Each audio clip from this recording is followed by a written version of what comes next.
Hi, welcome to Myers ASMR.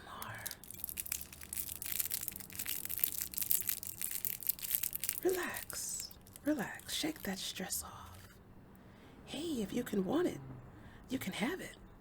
You just have to achieve the frequency of what you want. Well, I must have achieved the frequency of these here Jamaican beef patties. Well, let's just dig in. It's been a few years, so I don't even know if I'm gonna eat both of them.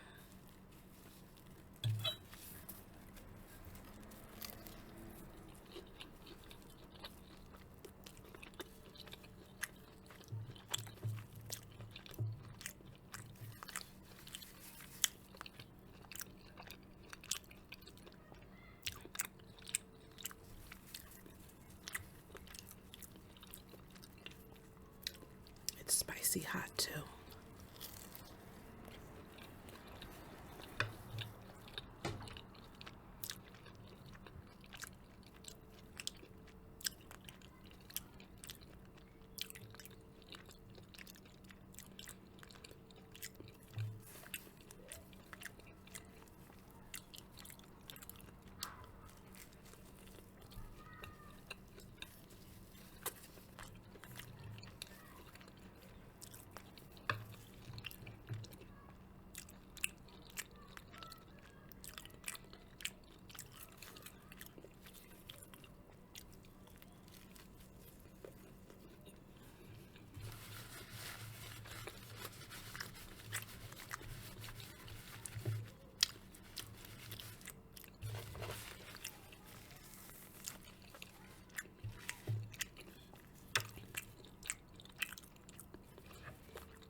So good.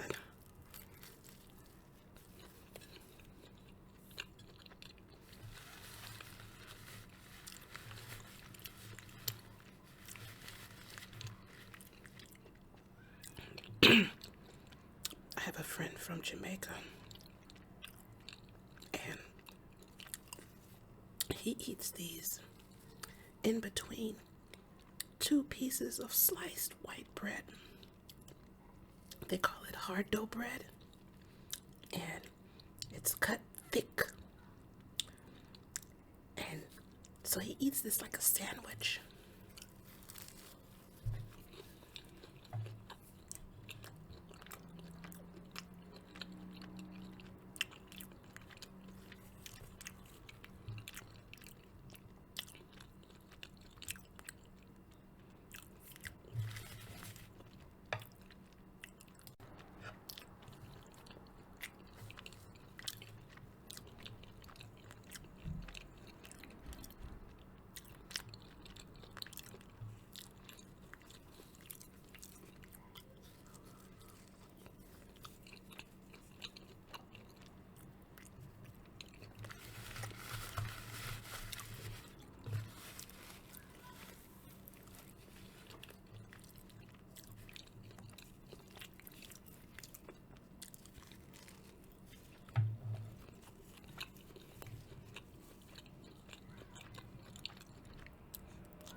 Don't you just love a flaky crust?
This is one of those things where one is not enough. You have to buy them in twos.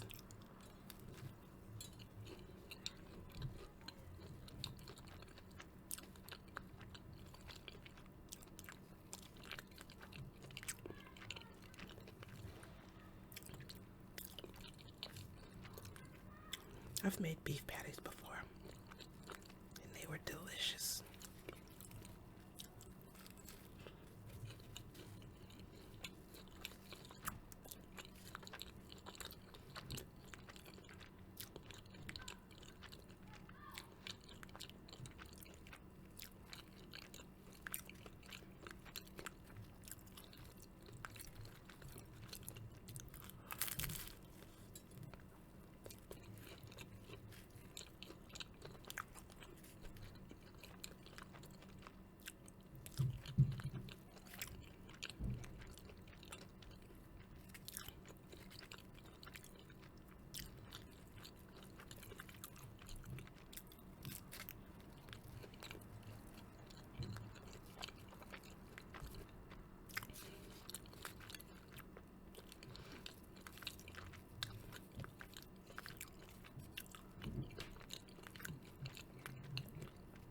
Wow, starting to burn my tongue.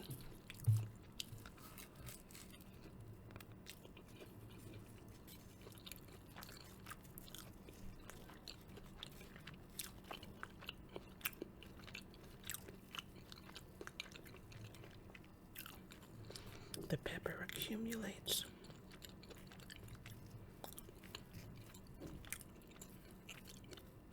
That's why two is enough. After a while, that pepper tastes bitter.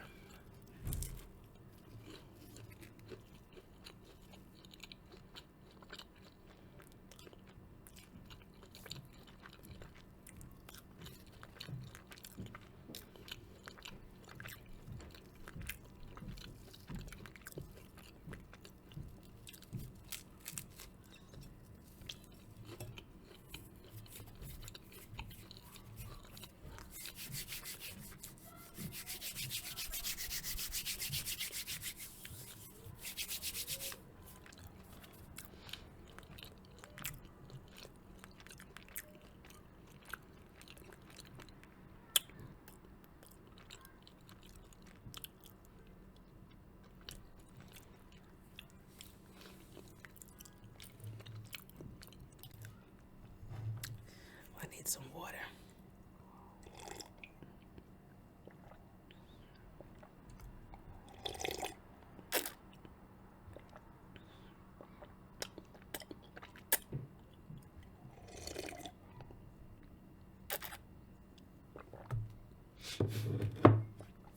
Well,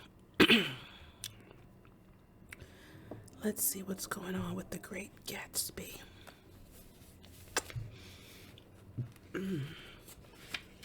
It's winding down here.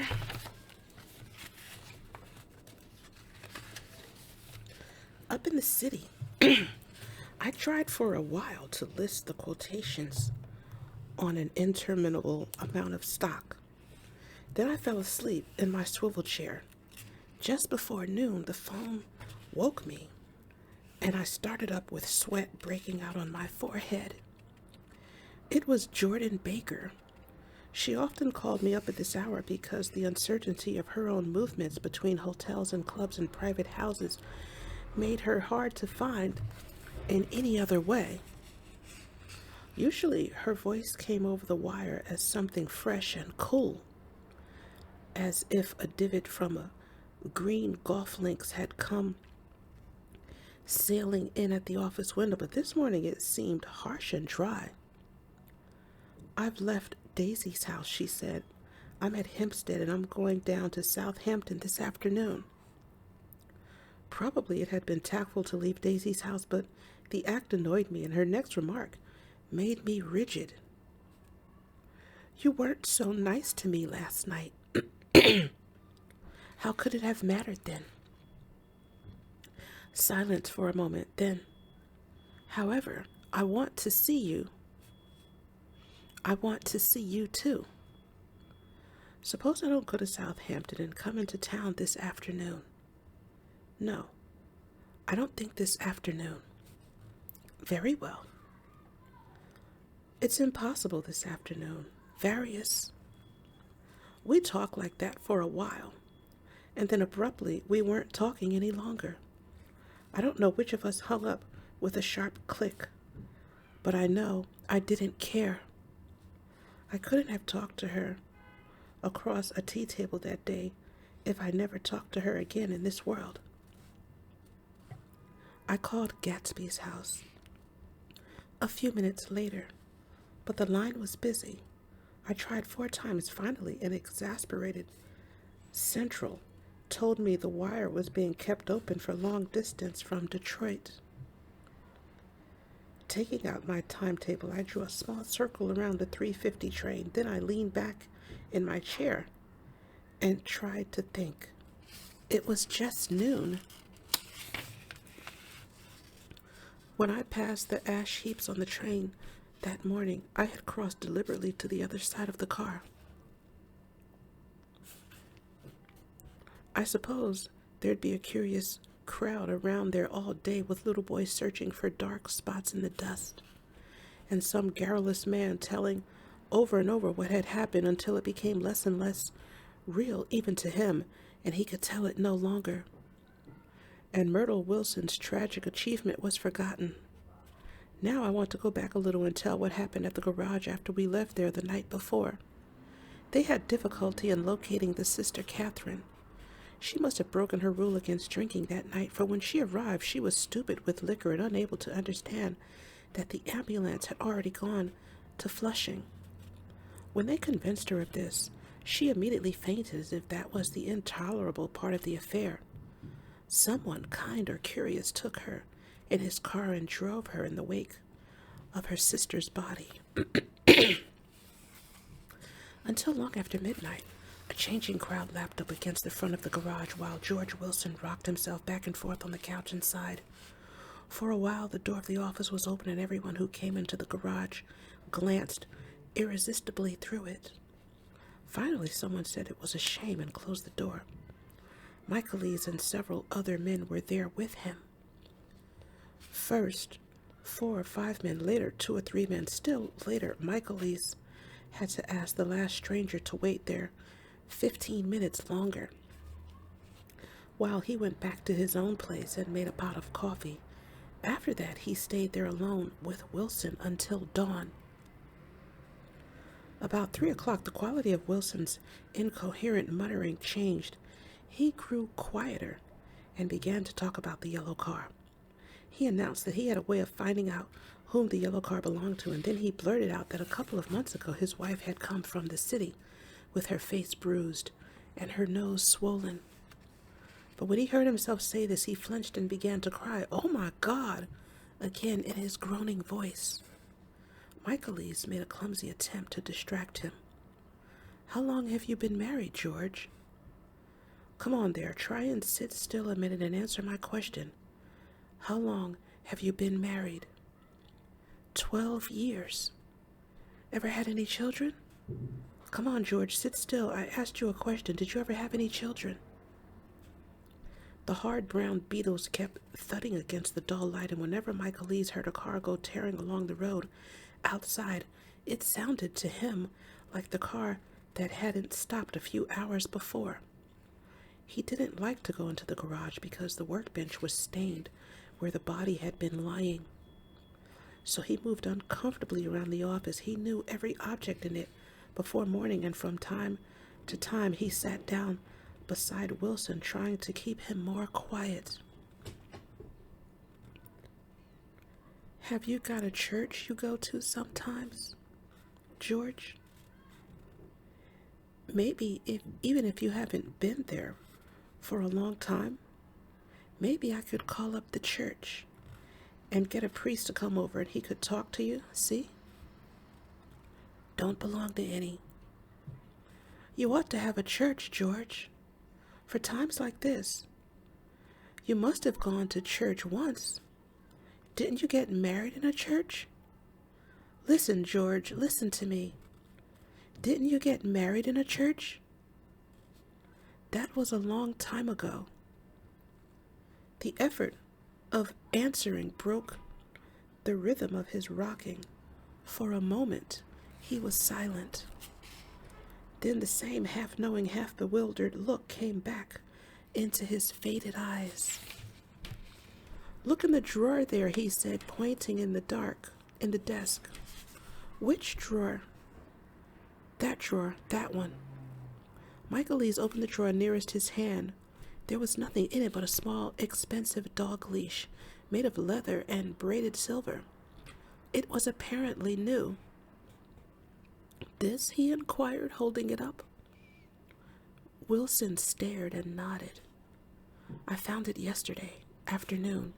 She tried to tell me about it, but I knew it was something funny. You mean your wife bought it? She had it wrapped in tissue paper on her bureau.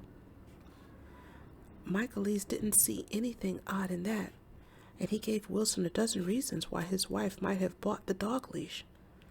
But conceivably, Wilson had heard some of these same explanations before from Myrtle, because he began saying, "Oh my God!"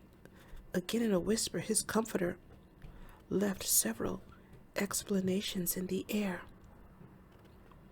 Then he killed her, said Wilson. His mouth dropped open suddenly. Who did? I have a way of finding out. You're morbid, George, said his friend. This has been a strain to you, and you don't know what you're saying. You'd better try and sit quiet till morning. He murdered her. It was an accident, George. Wilson shook his head. His eyes narrowed and his mouth widened slightly with the ghost of a superior I know, he said definitely. I'm one of those trusting fellas, and I don't think any harm to nobody. But when I get to know a thing, I know it. It was the man in that car. She ran out to speak to him, and he wouldn't stop. Michaelese had seen this too, but it hadn't occurred to him that there was any special significance in it. He believed that Mrs. Wilson had been running away from her husband rather than trying to stop any particular car. How could she have been like that? She's a deep one, said Wilson. As if that answered the question. Ah. He began to rock again, and Michaelese stood twisting the leash in his hand. Maybe you got some friend that I could telephone for, George. This was a forlorn hope. He was almost sure that Wilson had no friend. There was not enough of him for his wife. He was glad a little later when he noticed a change in the room, a blue quickening by the window, and realized that dawn wasn't far off. About 5 o'clock, it was blue enough outside to snap off the lights. Wilson's glazed eyes turned out to the ash heaps where small gray clouds took on fantastic shapes and scurried here and there in the faint dawn wind. I spoke to her, he muttered, after a long silence. I told her she might fool me, but she couldn't fool God. I took her to the window. With an effort, he got up and walked to the rear window and leaned with his face pressed against it. And I said, God knows what you've been doing, everything you've been doing. You may fool me, but you can't fool God. Standing behind him, Michael Lee saw with a shock that he was looking at the eyes of Dr. T.J. Eckelberg, which had just emerged pale and enormous from the dissolving night. God sees everything, repeated Wilson. That's an advertisement, Michael Leese assured him. Something made him turn away from the window and look back into the room. But Wilson stood there a long time, his face close to the window pane, nodding into the twilight. Well, that's a good place to leave off.